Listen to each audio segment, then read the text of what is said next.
No discussion on military rations through history can take place without first discussing bread. This video is being sponsored by Aura. More about them in a couple of minutes. This is not a video about hardtack or ship's biscuits. If you want to watch those videos, check out the Townsend's channel or Tasting History with Max Miller. We're going to talk about other types of bread that soldiers have been munching on since time immemorial. During the Civil War, Ulysses S. Grant had a bakery very near to the front of his Army of the Potomac that was capable of baking up to 100,000 loaves of bread a day. That is a ton of bread and a ton of work. But there were times when the soldiers were on the march that the bakery couldn't break down and set up fast enough to get them any fresh bread. In those types of situations, hardtack might have to carry them through. But there would be situations where they would just be issued flour and salt and be responsible for making their own bread. I'm going to show you a couple of different ways they might have done that. This right here is just a bag of whole wheat flour with a pinch of salt in it. Not very dissimilar from what would have been issued to a Union Army soldier. We don't have a lot in the way of cooking utensils out here. After all, we're on the march. I'm not carrying around a cast iron cook pot in my pack. So how are we going to turn this into a delicious piece of bread? Well, first thing we need to do is turn it into dough.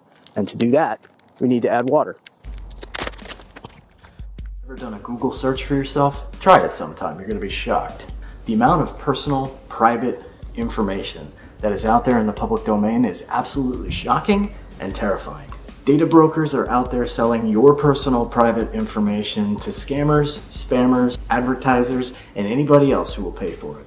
Your name, date of birth, address, phone numbers, email addresses, social media profiles, your relatives, who you're connected to, it's all out there. That's why I've been using Aura, the sponsor of today's video. Aura shows me what data brokers are out there selling my personal information and automatically submits opt-out requests to get me off those lists. Using Aura to clean up my personal information not only reduces the amount of spam emails, texts, and calls that I get, but it protects me from hackers who want to use that information to hack my social media profiles, online banking, or anything else that they could use to do damage. Aura does a lot more to protect me and the entire Scout clan from other online threats that we can see and that we can't see. It's super easy to set up and I don't have to download a bunch of other apps like antivirus, VPN, password management, parental controls, identity theft insurance, and more. Aura takes care of all of it for me. I get everything at one affordable price. Even if you already have one or two of these tools, not having Aura is like locking the front door but leaving the back door wide open. I value my privacy and I value yours too, so go to aura.com/MRE Scout. That's aura.com/MRE Scout. Link is below in the description. Start your 2-week free trial. Thanks again to Aura for sponsoring this video and supporting the channel. I make a lot of bread at home, and one thing I've learned is add water slowly and a little bit at a time, because you don't want your dough to become so wet that it sticks to everything. You want it to be wet enough that you can knead it and shape it and everything, but you also want it to release, don't want it to stick to everything. And while the soldiers in the Army of the Potomac would not have had the advantages of a plastic Ziploc bag, I do find that this is a great way to mix everything up.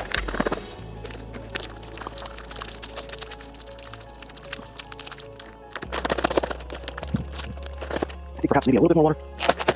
Oh, I like it.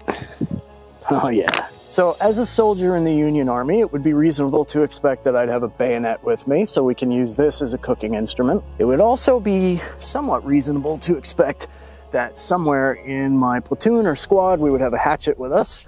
So we've got these two cooking implements. We can assume that they would have had a mess kit. We can use a mess kit to bake bread, just like a Dutch oven. Let's give it a go. So I'm gonna take some dough and just kind of knead it a little bit more, because I can tell it needs a little more kneading. We're going to form it into a loaf, give it a little slice at the top to let some of that steam escape. So we're using our mess kit directly as a Dutch oven. We're baking bread directly in the mess kit. And while this is doing its thing in here, I noticed that we have a nice little bed of coals built up right here, which gives us an opportunity to demonstrate another method. Another method the soldiers may have used to make bread in the field, which would be just a plain old fire cake or ash cake. So again, just gonna take some of my dough here, form it into a shape, it could be round, could be square, as long as it's relatively flat. And I am literally going to put this sucker right into the hot coals. And then I am going to take some additional hot coals and put them right on top. When you're using hot coals to make an ash cake like this, you want to make sure that the coals are white. Coals that are already gray are coals that have gone too cold and are not usable for this. Now you're probably wondering about getting ash from the fire on the bread. It certainly will not hurt you. It's perfectly sterile. It actually helps settle your stomach a little bit. Now these are a couple of different methods that soldiers would have used to make simple bread, unleavened bread. But there's an even simpler method, one that only requires a stick.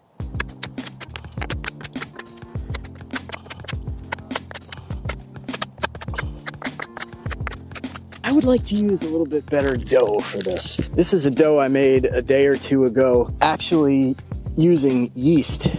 So this is leavened bread. That's where we get all that lovely, delicious, airy, light, fluffy crumb from. You can see how airy it is.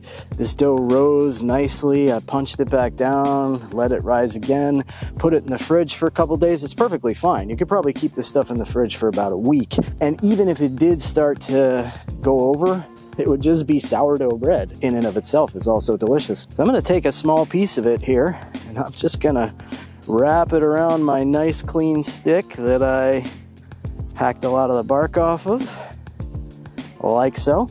And now I wanna find the sweet spot in my fire. When you bake bread, you do so typically at about 375 degrees. That spot where you can hold your hand about 3 seconds, but no longer. So I am gonna place this here, and we will just turn that around every so often to make sure it cooks on all sides. And we're gonna have a nice, lovely, delicious, simple bread that way.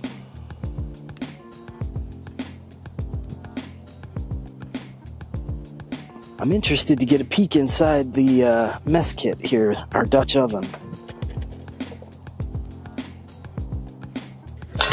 Wow. Okay, it's not done yet, but it's actually looking really interesting. Looking really good. Dutch oven bread's looking really good. Ash cake is likewise looking very good. I see headlights coming up the driveway.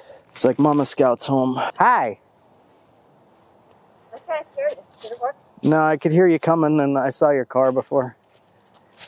Hi, handsome. Hi, baby. How are you? Are we videoing? Yeah. Hi. Where are we? Huh? Where? Well, you've got to stand in front of the camera.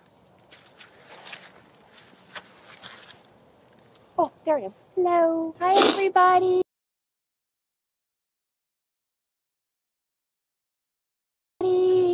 I'm his wife. Momma Scout here. First taste test of the ash cake. Looking kind of ashy. Looking kind of nasty. There's plain whole wheat bread. It's not bad. Would you like to try a bite? No. No? Well, I'm afraid. I know exactly how to jazz I'm this up. picky. I'm a picky kind of girl. That's why you love me. What could possibly go wrong with a little bit of honey? Want to try some hardtack? Nope. No? No. Ash cake, while it's not terrific because it's made with whole wheat flour, it's got kind of that whole wheat taste to it. With a little honey on it, it's absolutely delicious. And for a soldier in the Revolution or the Union Army during the Civil War with no cooking utensils and just a fire and some flour, water, and salt, not too bad.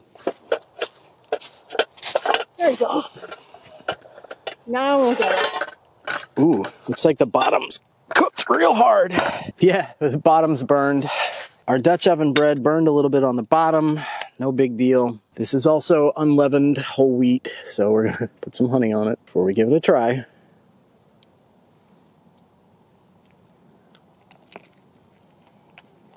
Oh, I wouldn't believe it. It's actually overcooked. That thing cooked up fast. Lesson learned, Dutch oven bread cooks fast. Stick bread. It's not sanitary. Last but not least, we have our stick bread. This was made with leavened flour. Flour that actually rose with yeast in it. It tastes a lot like a pretzel with no salt on it. It's actually really good. Tastes just like a pretzel.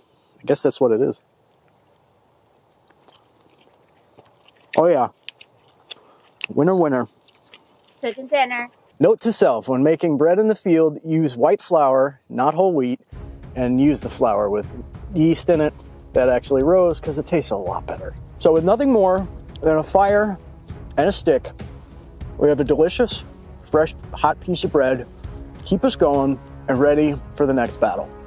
So this was an adventure and a half. I'm half surprised that some of these cooking methods actually worked and really weren't all that terrible. But I actually enjoyed the stick bread the most of all. If you enjoyed this video and you want to see some other videos where I make classic military chow in the field just using an open fire, check out this playlist over here. Make sure you're subscribed, and I will see you next time.